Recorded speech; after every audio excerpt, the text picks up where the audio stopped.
Olá, mulheres queridas, quero te dar uma boa notícia. Nós estamos no penúltimo capítulo da leitura deste livro. Você que esteve conosco até hoje, foi um grande desafio, você se considera uma vencedora. O tema de hoje é: por que não deveria ser ciumento e invejoso quando todo mundo está em melhor situação do que eu? Em João 21, Jesus estava conversando com Pedro a respeito das dificuldades que ele teria de suportar para servi-lo e glorificá-lo. Assim que Jesus lhe disse essas coisas, Pedro se voltou, viu João e imediatamente perguntou a Jesus qual era a sua vontade para ele. Pedro queria ter certeza de que se ele ia passar por tempos difíceis, então João também iria passar. Com resposta, Jesus polidamente disse a Pedro que cuidasse da sua vida. João 21, 22 relata: Vendo, pois, Pedro João, perguntou a Jesus: E quanto a este? Respondeu Jesus: Se eu quero que ele permaneça até que eu venha, que te importa? Contra você, segue-me. Tomar conta da vida dos outros não nos manterá no deserto. O ciúme, a inveja e a comparação mental de nós mesmos e as nossas circunstâncias com as dos outros é uma mentalidade de deserto. Tome cuidado com o ciúme e com a inveja. Provérbios 14:30 vai dizer: O ânimo sereno é vida do corpo, mas a inveja é a podridão dos ossos. A inveja levará uma pessoa a se comportar de forma insensível, áspera e até às vezes animalesca. A inveja levou os irmãos de José a vendê-lo como escravo. Eles os odiavam porque o pai dele o amava muito. Se há alguém em sua família que parece receber mais atenção do que você, não o odeie por isso. Confie em Deus, faça o que ele pedir para fazer, descanse nele para receber favor, e você terminará como José, extremamente abençoado. A palavra grega que traduz a inveja é como sentimento de descontentamento produzido ao se testemunhar ou ouvir sobre a vantagem ou prosperidade de outros. Ciúme é definido como sentimento de inveja, apreensão ou amargura. Interpreto essa definição como temor de perder o que se tem para outra pessoa, ressentimento do sucesso de outra pessoa que nasce de sentimentos de inveja. Não devemos nos comparar nem competir. Lucas 22, versículo 24 a 26 vai dizer: Suscitaram entre si uma discussão acirrada sobre qual deles parecia ser o maior. Mas Jesus lhes disse: O reino dos povos domina sobre eles, os quais exercem autoridade. Eles são chamados benfeitores. Mas vós não sois assim, pelo contrário, o maior entre vós seja como o menor, e aquele que lidera como o que serve. Quando eu era jovem, tinha muitas lutas com o ciúme, a inveja e a comparação. Essa é uma característica dos inseguros. Se não tivermos seguros com relação ao nosso próprio valor e importância como indivíduo único, não acharemos competindo com qualquer um que pareça ser bem-sucedido e estar se dando bem. Aprender que eu era um indivíduo único e pessoal tem sido com certeza uma das mais valiosas e preciosas liberdades que o Senhor me deu. Estou seguro de que não preciso me comparar com ninguém.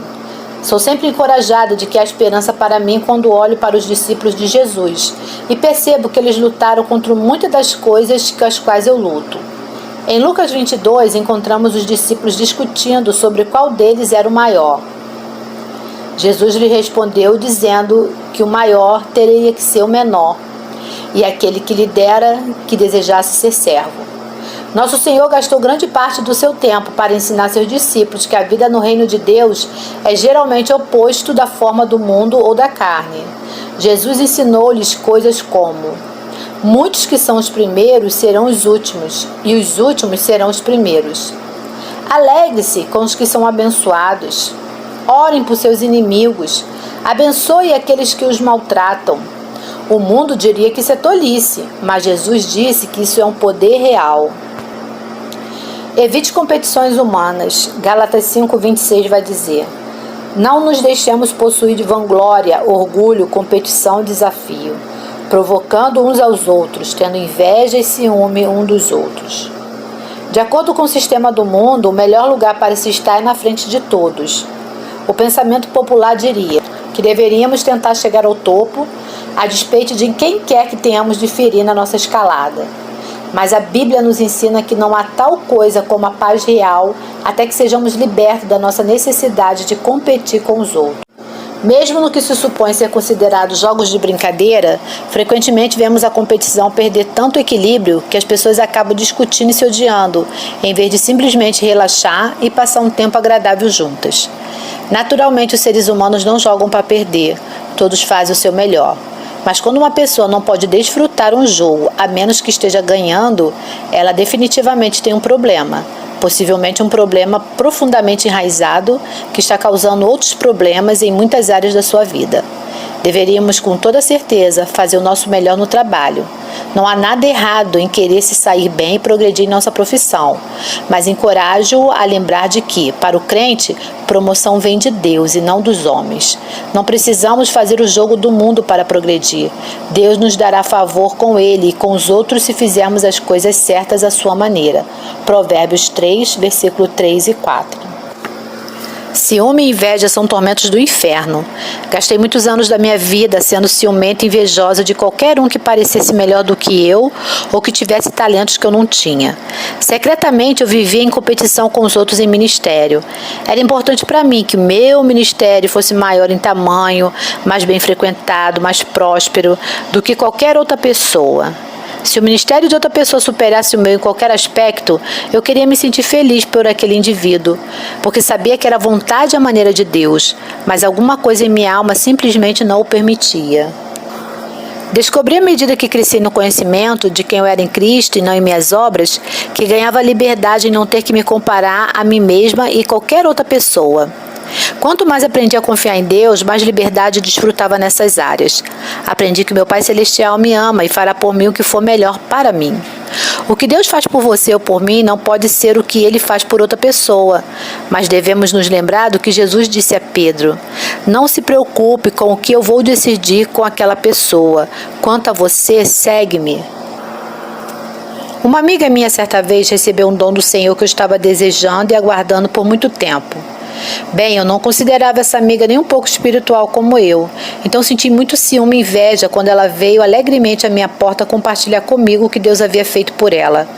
Claro, na sua presença fingi estar feliz, mas o meu coração não estava. Quando ela se foi, jorraram atitudes que eu jamais pensaria que estivessem em mim. Na verdade, ressenti-me com a bênção de Deus que lhe dera, porque não achava que ela merecia. Afinal de contas, eu ficava em casa jejuando, orando, enquanto ela corria para lá e para cá e tinha amigos e tinha bons momentos. Veja você, eu era um fariseu, uma religiosa snob e nem mesmo sabia disso.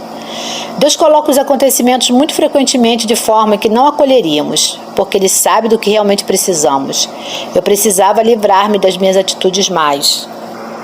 É importante que Deus disponha as circunstâncias de tal forma que tenhamos finalmente de encarar nós mesmos. De outra forma, jamais experimentaremos a liberdade. Enquanto o inimigo puder se esconder em nossa alma, ele sempre terá uma parcela de controle sobre nós. Mas quando Deus o expõe, estaremos a caminho da liberdade, se nos colocarmos nas mãos dele e lhe permitirmos fazer rapidamente o que ele deseja fazer. Deus já havia, na verdade, proposto para a minha vida que o ministério da qual ele me faria mordomo deveria ser bastante grande e alcançaria milhões de pessoas, pelo rádio e pela televisão, por meio de seminários, livros e fitas de áudio. Mas ele não me traria a plenitude do ministério, exceto se eu não crescesse nele. Tenha uma nova mentalidade. 3 de João 2 vai dizer: amados, acima de tudo, faço votos por tua prosperidade e saúde, assim como é próspero a tua alma. Reflita nessa passagem cuidadosamente. Deus deseja nos abençoar até mesmo mais do que desejamos ser abençoados. Mas Ele também nos ama o suficiente para não nos abençoar além da nossa capacidade de administrar as bênçãos apropriadamente e continuar dando-lhe a glória. O ciúme, a inveja, a comparação de si próprio com os outros é muito infantil. Isso pertence inteiramente à carne, não tem nada a ver com coisas espirituais, mas é uma das principais causas para uma vida de deserto. Preste atenção nos seus pensamentos nessa área. Quando reconhecer padrões errados de pensamentos, comece a fluir em sua mente. Converse consigo mesmo um pouco e diga a você mesmo: que bem me fará eu ter ciúme dos outros? Isso não me tornará mais abençoado. Deus tem um plano individual para cada um de nós e vou confiar nele para fazer o melhor para mim. Não é da minha conta o que Deus quer fazer com as outras pessoas. Então, determinada e deliberadamente, ore para que eles sejam muito mais abençoados. Não tenha medo de ser honesto com Deus sobre os seus sentimentos. De qualquer maneira, Ele sabe como você se sente, então você pode também falar com Ele sobre isso. Eu disse coisas ao Senhor como essa: Deus, oro para que fulana seja abençoada ainda mais. Faça com que ela prospere e abençoe ela de todas as maneiras. Senhor, estou orando assim pela fé. Em meu espírito sinto ciúme dela e sinto-me inferior a ela, mas escolho fazer isso à tua maneira, quer que eu deseje fazê-lo, quer não. Recentemente ouvi alguém dizer que apesar de fazermos alguma coisa bem, sempre surgirá alguém que pode fazê-lo melhor. Essa afirmação teve impacto em mim, porque sei que isso é verdade. E se isso é verdade, então qual o propósito de lutar toda a nossa vida para passar na frente de outra pessoa?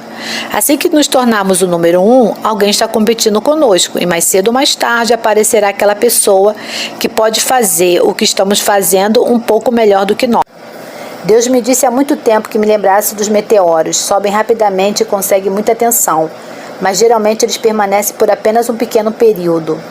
Na maioria das vezes, eles caem tão rapidamente quanto sobem. Ele me disse que é melhor estar presente para o embate à vista e fazendo o que ele me pediu para fazer com o máximo da minha habilidade. Ele me assegurou de que tomará conta da minha reputação. Da minha parte, decidi que o que ele quer que eu faça e seja está bem para mim. Sabe por quê? Porque ele sabe que eu posso fazer melhor do que eu. Talvez você tenha mantido uma fortaleza mental por longo tempo nessa área. Cada vez que você encontra alguém que parece estar um pouco à sua frente, você sente ciúmes, inveja ou desejo de entrar em competição com ela. Se é assim, te convido a ter uma nova mentalidade. Ajuste sua mente para ser feliz pelos outros e confiar em Deus a seu respeito. Levará algum tempo e persistência, mas quando aquela velha fortaleza mental for destruída e substituída pela palavra de Deus, você estará a caminho da saída do deserto e da entrada na terra prometida.